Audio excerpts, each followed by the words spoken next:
I'm out in front of Hope Lutheran Church in northeastern Iowa, part of the One in Faith parish, the 4-point multiple point parish that my spouse Margaret serves.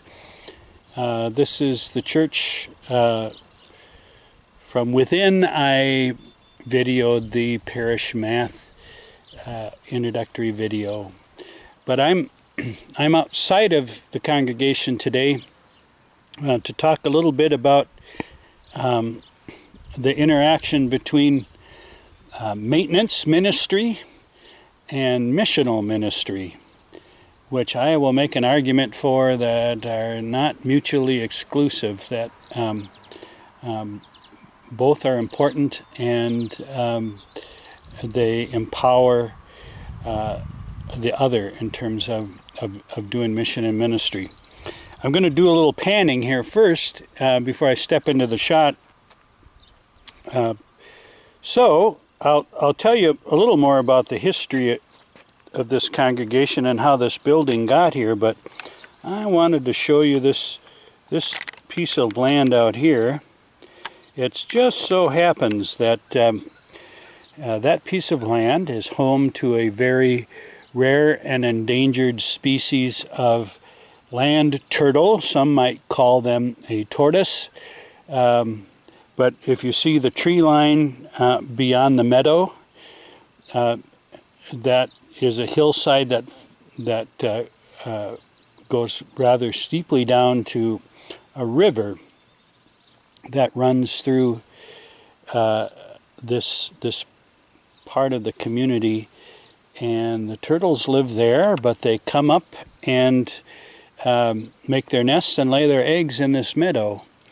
And so Hope Lutheran Church has taken on as a mission and a ministry to be caretakers along with the government, the Department of Natural Resources, and the state government to preserve this endangered species of turtle. Okay, I'm going to pan over here and then step into the shot and talk a little bit more about this congregation. Let me line it up a little better. There we go.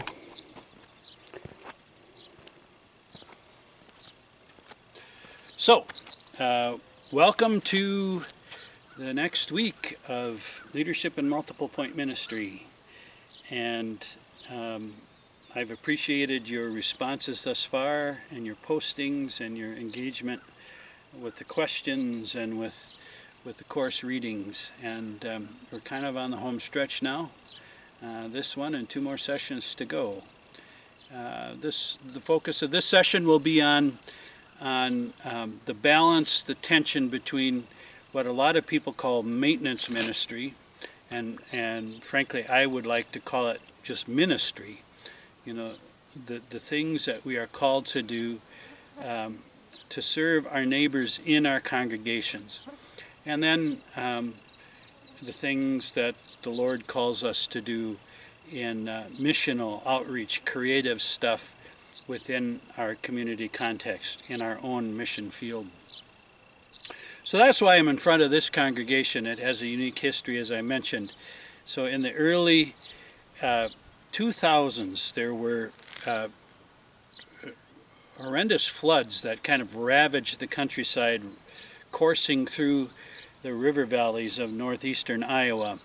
And a lot of small communities, older communities that had been established along these rivers were flooded.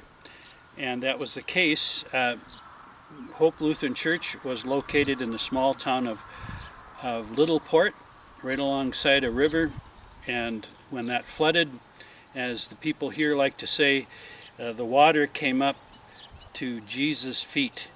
So if you can imagine a small rural church with an altar and a statue of Jesus on the top of the altar, that water came up probably 4 to 5 feet in the church building.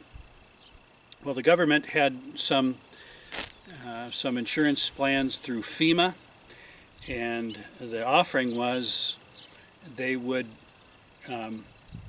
compensate the congregation for the losses of their building, but they would have to close the building and no longer use it, and basically close the congregation.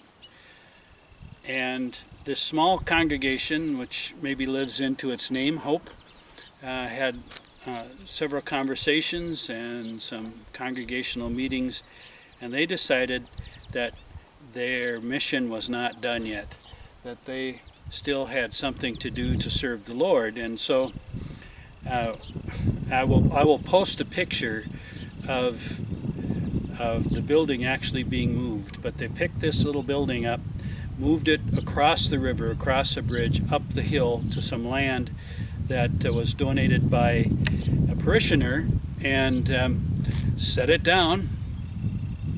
They improved the building, actually. They put, in terms of accessibility, they put the bathrooms, the kitchen, everything on the main floor. They expanded a fellowship area, and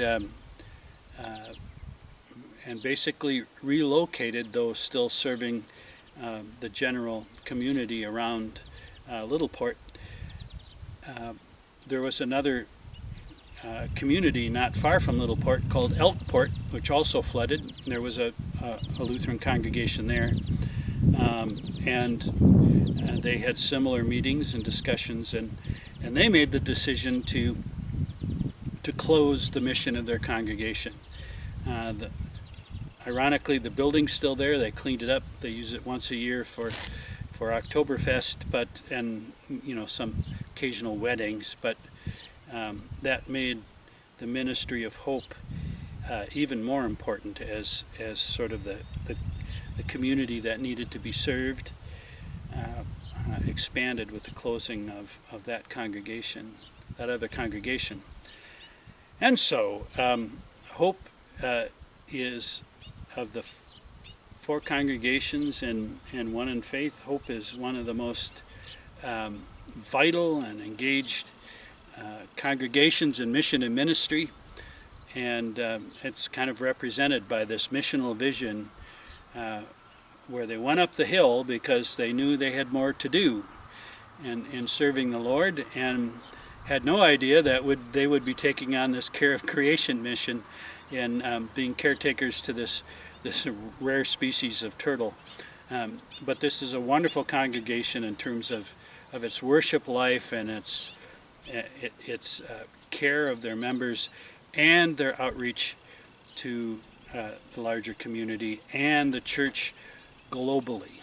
They are wonderful supporters of mission work and social action work around the state and around the world. So this week we're going to talk about that non-mutually exclusive reality that we need to do ministry. If you want to call it maintenance ministry, fine, but also mission. God calls us to both. We need to care for ourselves and replenish our spirits and the spirits of our membership, to equip them and energize them to go out into God's world and serve the Lord. So once again, I've appreciated your engagement thus far in the course, and once again, early this week, if it's not Monday, Tuesday, maybe Wednesday, respond to the question prompts in the posting, and then by Friday respond to two of your course mates, and I'll chime in on the weekend, and we shall run the good race to the end. And I hope you are enjoying this beautiful summer that the Lord is giving us. Blessings. I look forward to your postings.